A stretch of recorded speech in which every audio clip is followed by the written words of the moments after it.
Kegiatan yang berhubungan dengan hobi tuh bisa mengasah daya imajinasi dan kreativitas kita loh. Bahkan kalau ditekuni secara serius, hobi yang ditekuni di masa kini bisa menjadi sumber pendapatan juga. Nah, buat teman-teman yang bingung cari kesibukan, hari ini Unyil kasih banyak info nih. Berbagai macam kegiatan positif yang bisa dijadikan hobi hari gini. Yuk, kita kemon! Si Unyil, yuk kita kemon! Syur! Wah, asik ya! Meski Indonesia berada di wilayah tropis, bukan jadi halangan buat kita nyobain permainan ice skating ini.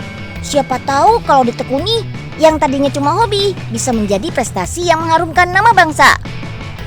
Ciri khas sepatu untuk olahraga ice skating adalah bagian besi yang mirip pisau di bagian alasnya ini, biar kita bisa meluncur dengan mulus di atas es.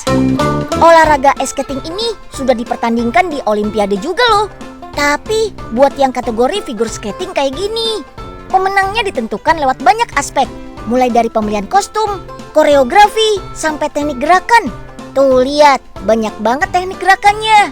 Ada yang memutar, meluncur mundur, sampai memutar seperti itu tuh. Selain figure skate, ada juga short track skating. Kayak balapan gitu deh. Yang menang yang paling cepat mencapai garis finish. Terinspirasi dari ice skating, sepatu roda diciptakan pada tahun 1700-an.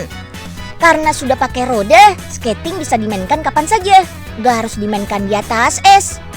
Inline skate itu sebenarnya terdiri dari 3 aliran, yaitu speed atau kecepatan, slalom atau ketangkasan, dan juga agresif alias akrobatik. Untuk aliran speed, pemain dituntut untuk bisa melewati lintasan balap dengan waktu secepat mungkin. Lalu ada aliran slalom yang mengandalkan teknik ketangkasan. Biasanya untuk menghindari halang rintang. Hampir sama dengan speed, slalom membutuhkan keseimbangan. Yang paling seru yaitu inline skate aliran akrobatik. Di sini para pemain inline skate benar-benar harus mahir dan berani bermanuver dengan ekstrim. Jenis sepatu yang digunakan untuk kelas akrobatik ini berbeda ya dengan kelas speed ataupun slalom. Settingan roda di sepatunya biasanya hanya terdiri dari 2 atau 3 saja. Hal ini dirancang untuk memudahkan atlet melakukan lompatan tinggi alias high jump.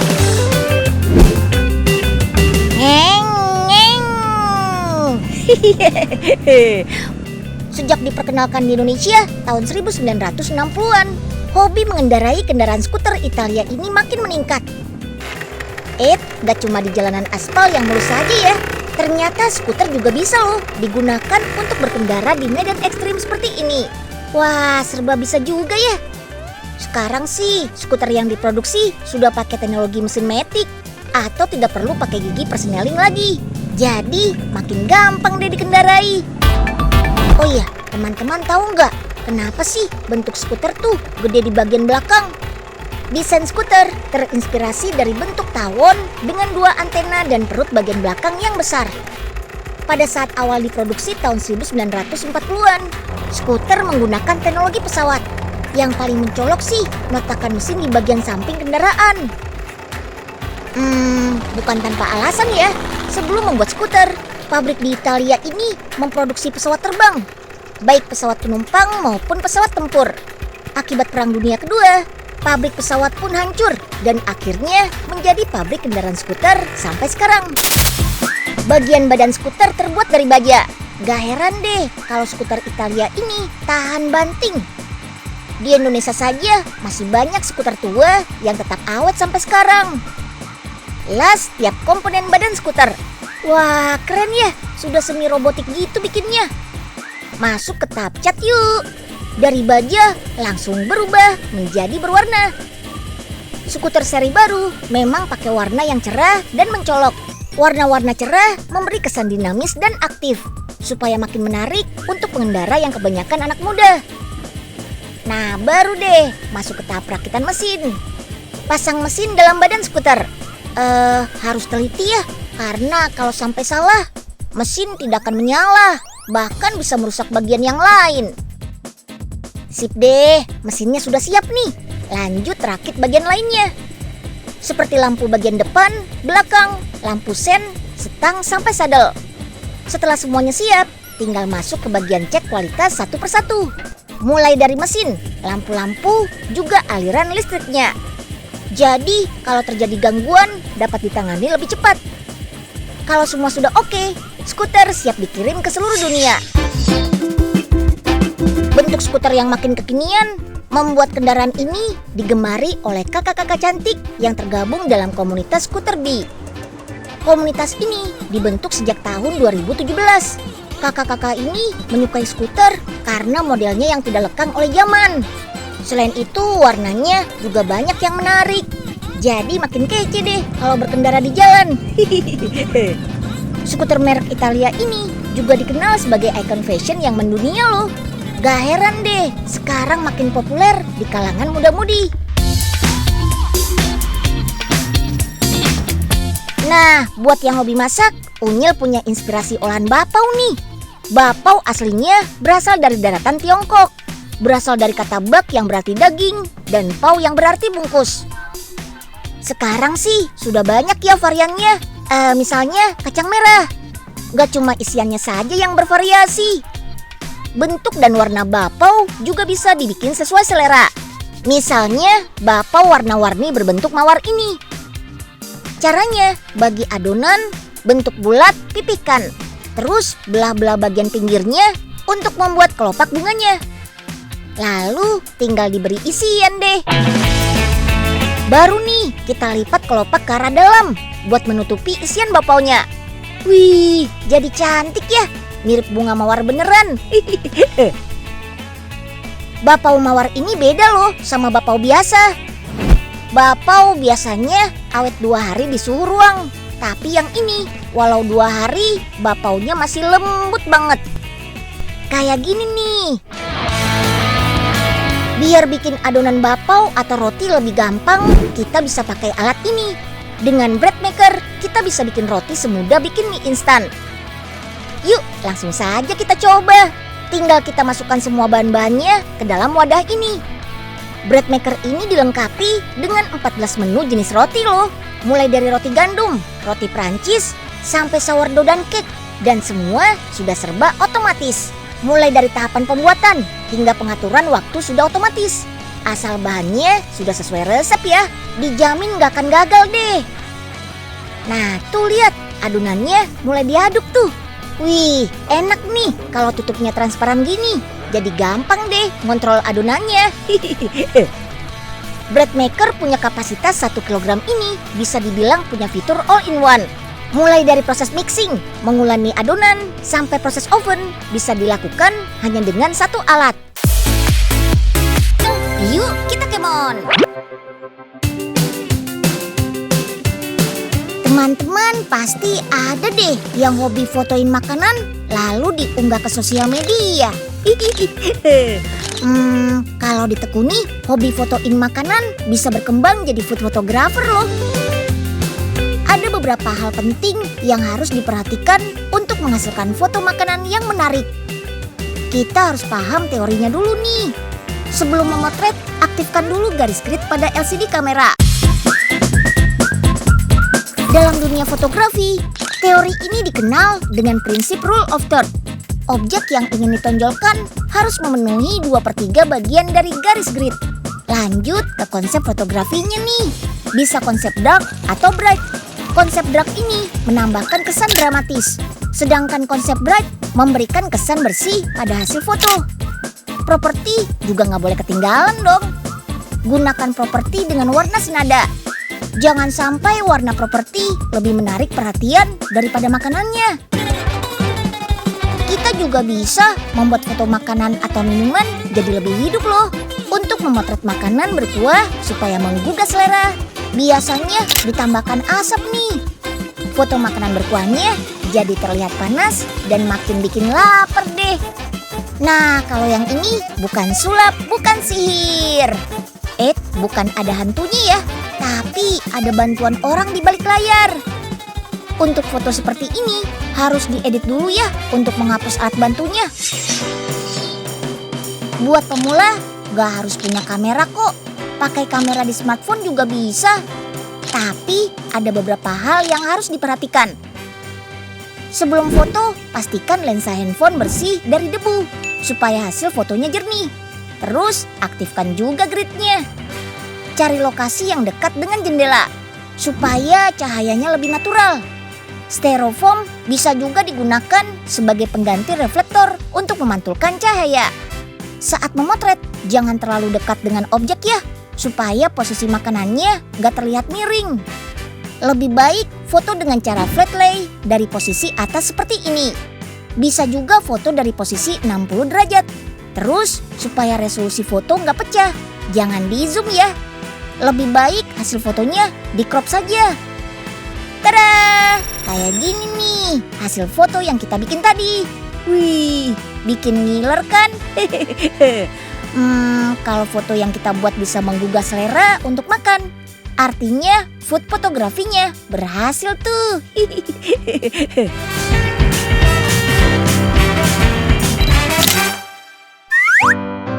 Ayo, gaya lagi dong, Po. Iya, Po. Lemesin aja. Jangan kaku gitu. Pegel. Nah, cakep tuh.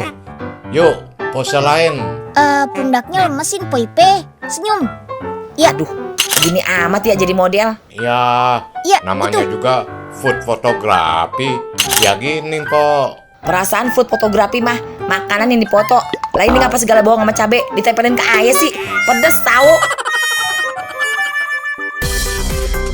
Kalau teman-teman suka fotografi, kamera jenis mirrorless kayak gini bisa banget nih dipakai buat belajar foto-foto. Kualitas foto nggak kalah dengan kamera profesional, tapi ukurannya lebih kecil dan ringan. Jadi praktis deh buat dibawa kemana saja. Mau dipakai buat fotoin orang, benda, ataupun makanan, semua bisa. Bahan dasar kamera digital ini terbuat dari magnesium, bukan besi loh. Magnesium lebih ringan dan yang pasti lebih kuat. Seluruh tahap komponen sistem kamera sudah terpasang. Sekarang kita buat bagian lensanya yuk. Ruangan untuk buat lensa ini disebut clean room. 90% ruangan ini terbebas dari kotoran ataupun debu. Tahapan awal adalah perakitan bagian luar lensa. Masukkan karet bergerigi dan beri lem khusus. Fungsinya untuk bisa memutar lensa. Berikutnya, tahapan bagian lensa dalam. Sebelum dipasang, harus dibersihkan dulu dengan cairan khusus. Lensanya kita pasang bingkai. Rakit semua komponen lensa. Lanjut ke pemasangan rear cover atau pemasangan lempengan stainless di bagian luar lensa. Agar lensa tidak mudah masuk debu, lem dengan cairan khusus. Lalu disinar dengan ultraviolet. Cek semua fungsinya dan beri barcode. Kemudian tes satu set kamera dengan lensanya. Setelah oke, kamera kita kemas deh. Siap dijual ke seluruh dunia. Wih, keren ya. Selama pandemi COVID-19, hobi memelihara tanaman mulai menjadi tren lagi nih. Kalau nggak punya tempat untuk meletakkan pot-pot tanaman berukuran besar, tanaman imut kayak gini bisa menjadi pilihan loh. Tanaman jenis sukulen kayak gini gak makan tempat dan bisa digunakan sebagai dekorasi di sudut-sudut ruangan. Selain menambah suasana asri, ruangan jadi instagramable gitu deh. Tanaman sukulen merupakan tanaman hias dengan ciri khas berupa daun tebal berisi getah yang berfungsi untuk menyimpan cadangan air. Contoh paling gampang sih tanaman kaktus dan lidah buaya. Tapi masih banyak loh jenis tanaman sukulen lainnya. Karena bisa menyimpan cadangan air, tanaman sukulen bisa bertahan lama dari kekeringan. Makanya sukulen cocok dijadikan tanaman hias di dalam ruangan yang perawatannya gak terlalu ribet. Sekarang kita berkreasi membuat sukulen terarium yuk. Pertama, sesuaikan ukuran sukulen dengan wadah kacanya. Media tanam gak boleh menyimpan air. Makanya tanah biasa cocok banget nih dijadikan media tanam sukulen. Kalau tanamannya lembab, akar sukulen bisa cepat membusuk. Kita bisa menata berbagai macam sukulen. Karena wadah kacanya kecil dan sempit, harus hati-hati ya, supaya nggak ada batang yang patah. Terakhir, tinggal dihias dengan batu zeolit deh. Oh iya, wadah kaca ini nggak akan membuat air mengendap di dalam kok. Ada celah di setiap sisinya. Jadi, air dapat merembes keluar. Kalau ingin terariumnya terlihat cantik, ada caranya nih. Dimulai dari jenis thriller, yaitu jenis sukulen yang berduri atau tinggi. Biasanya sih jenis ini yang pertama dilihat. Kalau filler, jenis yang digunakan untuk menghiasi sekitar thriller, biasanya berbentuk seperti bunga. Kemudian spiller, sukulen yang tumbuhnya melebar. Atau bisa juga pilih sukulen yang menggantung ke bawah. Susun sukulen sampai pot terisi penuh ya. Sentuhan terakhir, taburkan batu zeolit sampai menutupi media tanam. Saat musim kemarau, penyiraman sukulen harus dilakukan 2 kali ya. Siram ke seluruh bagian daun dan media tanamnya. Belakangan ini, ikan hias juga jadi hobi yang banyak diminati nih. Nah, kayak ikan koi ini nih. Di negeri asalnya, ikan koi biasa disebut nishikigoi. Artinya, ikan emas yang berwarna terang. Bukan hanya untuk peliharaan dan hiasan saja ya. Di Jepang, ikan koi sudah dianggap sebagai simbol prestis dan kebanggaan bagi pemiliknya. Ikan koi juga menjadi simbol panjang umur loh, karena ikan ini bisa hidup sampai 40 tahun. Bahkan ada juga yang pernah memecahkan rekor hingga 300 tahun. Menurut sejarah, ikan koi adalah keturunan dari ikan emas biasa berwarna hitam yang menetaskan anakan berwarna cacat atau berbeda dari warna induknya. Sejak saat itu, mulailah berkembang biak ikan emas beraneka warna yang kemudian dinamai koi. Semakin cerah dan unik corak warnanya, harga ikan koinya pun akan semakin mahal.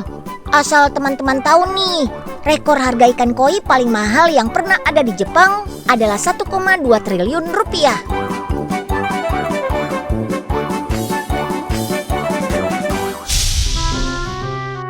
Nah, udah cakep kan terariumnya? Wih, Embul jago juga nih. Tapi kurang batu-batuannya ya Embul. Kita cari di taman aja yuk. Ada Paoga. Bawa apa tuh Pak di ember? Oh, ini ikan hasil pancingan Pak Oga, Den. Mau beli, ah? Murah aja. Cuma 50.000. Mahal amat, Pak. Ikan di pasar aja lebih murah. Yuk, Nyil, kita pergi aja. Udah mendung nih. Ya udah, yuk. Kami pergi dulu ya, Pak. Oke, Den. Nah, kebetulan mereka pergi. Oga ikut ngadem dulu, ah.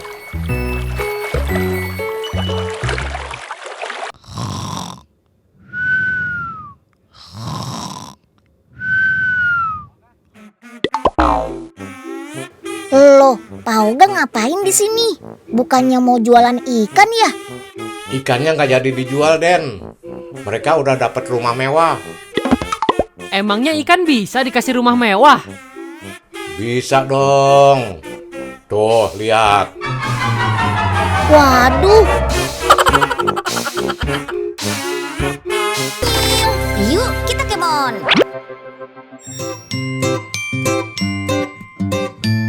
Diam di rumah bukan berarti kita malas-malasan dan main gadget saja ya. Harus diimbangi dengan olahraga nih. Biar tubuh sehat dan antibodi kita kuat. Olahraga yoga bisa menjadi pilihan loh. Selain tubuh bergerak aktif, kita juga merasakan sensasi melayang di udara dengan teknik anti-gravity yoga. Olahraga ini merupakan gabungan olahraga pilates, yoga, dan akrobatik yang dapat meningkatkan kekuatan tubuh. Olahraga ini memanfaatkan gaya anti-gravitasi, makanya hammock berperan penting pada setiap gerakan-gerakannya. Dengan menggunakan hammock dapat memberikan stabilisasi pada tubuh dan mengaktifkan fungsi otot bagian dalam. Tenang saja, hammock ini mampu menopang berat badan hingga ratusan kilogram. Ciri khas olahraga ini, setiap peserta harus bergantung terbalik selama beberapa saat. Ketika terbalik, otak akan mendapatkan asupan oksigen lebih banyak dan membuat keadaan tulang punggung lebih rileks. Gerakan lain seperti ini juga bisa mengembalikan posisi persediaan pada tulang belakang. Dengan posisi ini akan membuka rongga dada lebih lebar, sehingga secara otomatis membuat postur tubuh lebih baik. Siapapun bisa kok mencoba jenis olahraga ini, asalkan jangan sembarangan melakukan gerakan-gerakannya ya. Harus dalam pengawasan pelatihnya. Oh Iya, pemanasan penting dilakukan untuk melenturkan otot-otot yang ada di tubuh. Selamat mencoba ya.